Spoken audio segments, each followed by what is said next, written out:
You'd think a team that spends 3 minutes dancing before kickoff would be at a disadvantage, vulnerable, exposed, wasting precious energy on theater. But the Black Ferns Haka isn't performance art. It's psychological warfare refined over centuries. A ritual that turns flesh and bone into something opponents fear before the first tackle ever lands. While other teams stretch and strategize, these women are summoning ancestors, and by the time their war cry ends, they've already won half the battle. What follows isn't just rugby. It's what happens when ancient intimidation meets modern brutality. And no amount of padding can protect you from either. The warrior's awakening happens in the moments before kickoff, when 15 women transform into something their opponents will never forget. You see them line up, shoulders squared, feet planted in the earth like roots. The captain steps forward, and suddenly the air itself feels heavier. This isn't just a pregame ritual. It's a declaration of intent that echoes back through centuries of Māori warrior tradition. Their voices erupt in perfect synchronization, each word punching through the stadium like a physical force. Ka mate, ka mate, ka ora, ka ora. It's about life, death, and the triumph of survival.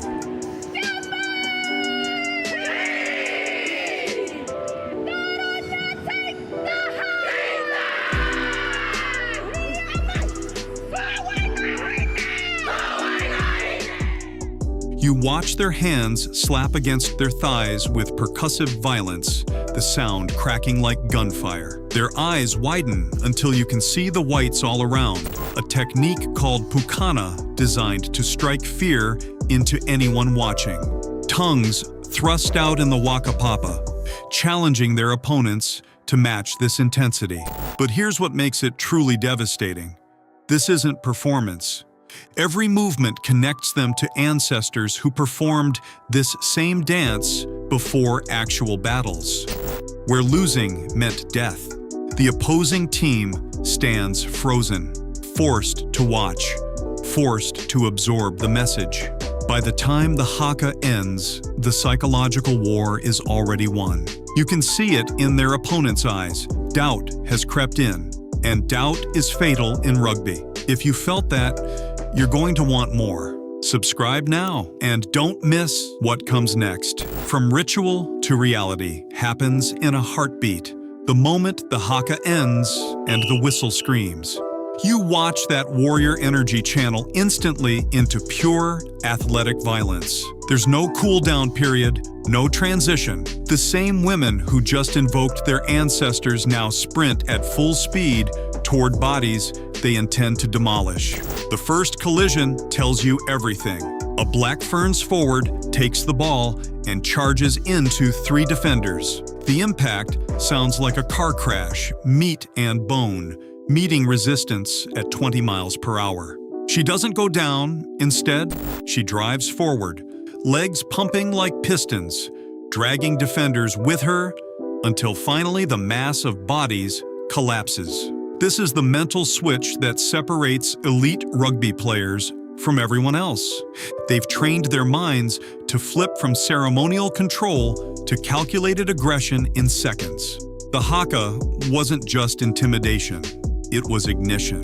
Now you're watching the fire burn.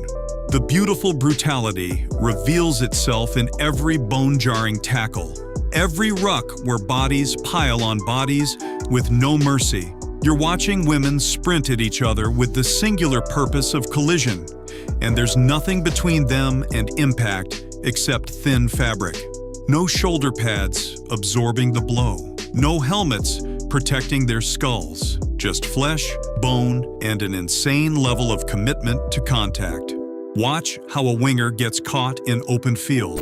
The defender doesn't slow down, she accelerates, driving her shoulder into the ball carrier's ribs with enough force to lift her completely off the ground. They both crash down in a tangle of limbs, and before you can process what just happened, they're back on their feet, ready for more. This happens dozens of times every match, each collision measuring forces that would hospitalize untrained athletes.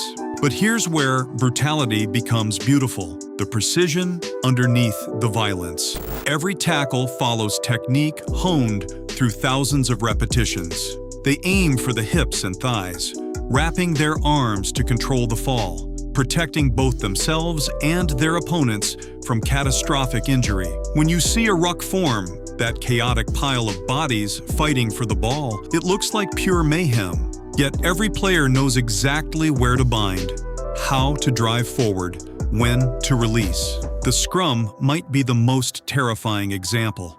16 women locked together in a formation that generates over 2,000 pounds of force. Their spines compress, their necks strain under impossible pressure, and they push with everything they have. One wrong angle means a collapsed scrum and potential paralysis. They do this repeatedly, willingly, because the brutality isn't the point. The point is dominance through controlled violence, and nobody does it better than the Black Ferns. Understanding why it looks so violent requires you to see what's missing. Compare rugby to American football for just a moment. In football, players wear 20 pounds of protective equipment. Helmets, shoulder pads, thigh guards, everything designed to let them hit harder. Because they feel invincible, the padding creates a false sense of security that actually increases violence. Players use their helmets as weapons because they can't feel the full consequences of impact. Now watch rugby again. You see every hit in its raw, unfiltered reality. When a player's face contorts in pain, you witness it. When bodies collide, you hear the actual sound of flesh meeting flesh.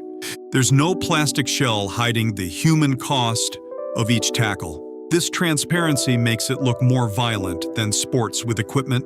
But here's the revelation. Rugby players actually suffer fewer catastrophic injuries than their padded counterparts. The lack of protection forces a different kind of respect. You can't lead with your head when your skull isn't encased in hard plastic. You can't throw reckless shoulders when your collarbone is exposed. Every player knows that hurting an opponent means risking the same injury yourself.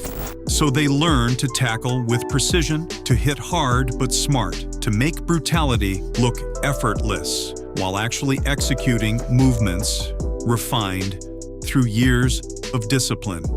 The violence you're seeing isn't chaos, it's controlled fury, and that control is what keeps them alive. The Black Ferns mindset isn't something you can teach in a training manual. It's forged through generations of cultural pride and uncompromising standards. You're looking at a team that views every match as a responsibility to their ancestors, their families, and every Māori warrior who came before them. Losing isn't just defeat. It's dishonor. That weight transforms ordinary athletes into something far more dangerous. Their mental toughness comes from a place deeper than individual ego. When one player goes down, the others don't just step up, they channel collective fury into their next play.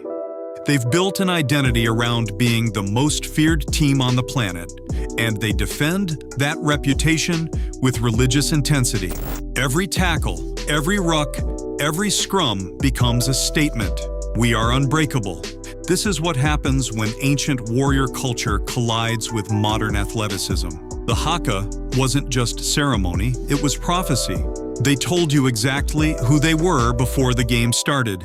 And then they proved it with blood, sweat, and absolute dominance. Subscribe now and don't miss what comes next.